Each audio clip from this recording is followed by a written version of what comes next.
Nothing says welcome to spring like temperatures running as much as 20 to 25 degrees colder than where we were on the last day of winter across our region. And it really is quite a cold day for most of us here in the Midwest, with places around Indianapolis running as much as 24 degrees colder than where we were this time yesterday, and as much as 25 degrees colder than where we were this time yesterday in northern Indiana.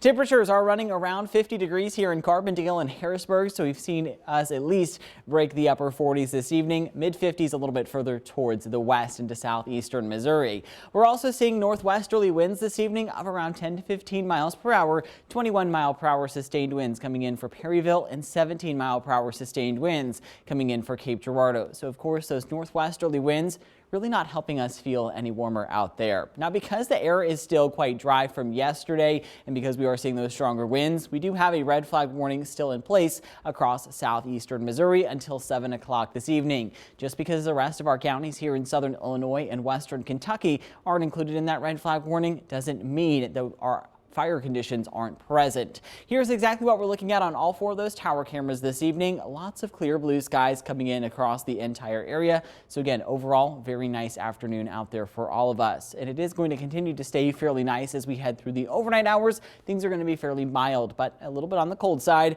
Tomorrow, we should see seasonable and breezy conditions return to the region. It is going to be very seasonable as we head into the weekend, but a couple chances for storms do arrive on Sunday, but nothing severe is expected. Now, if you do have any plans maybe to get out there and walk the dog this evening, those temperatures going to be running into the mid 40s by 7, so certainly make sure to grab a light jacket out there.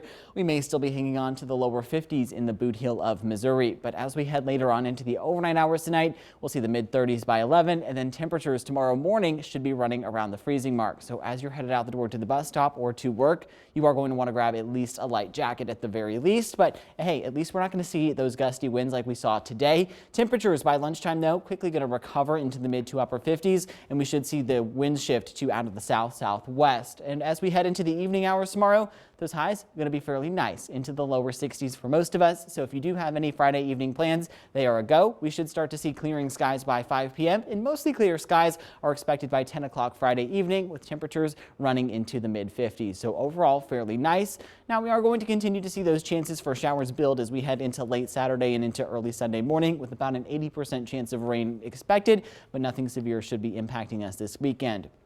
That Storm Track 3 app, though, certainly coming in handy. You'll be able to keep an eye on all those showers, especially if you do have any plans for the weekend. Again, these sunny conditions that we're seeing across Metropolis are going to stick around all evening. Temperatures, again, as you're headed out the door for any evening plans, going to be running into the upper 40s under sunny skies. We still will see lots of clear skies by 8 o'clock this evening. Temperatures tomorrow are going to at least start to look a little bit more seasonable, with the lower 60s returning to the region under partly to mostly cloudy skies. But again, those winds are going to be a little bit on the gusty side. Sustained at 10 to 15 miles per hour out of the south-southwest, but gusting potentially as high as 35 miles per hour tomorrow. So we will, although be at barely below wind advisory criteria, but again, those winds are still going to be fairly persistent. 62 for Friday and Saturday, 65 for Sunday.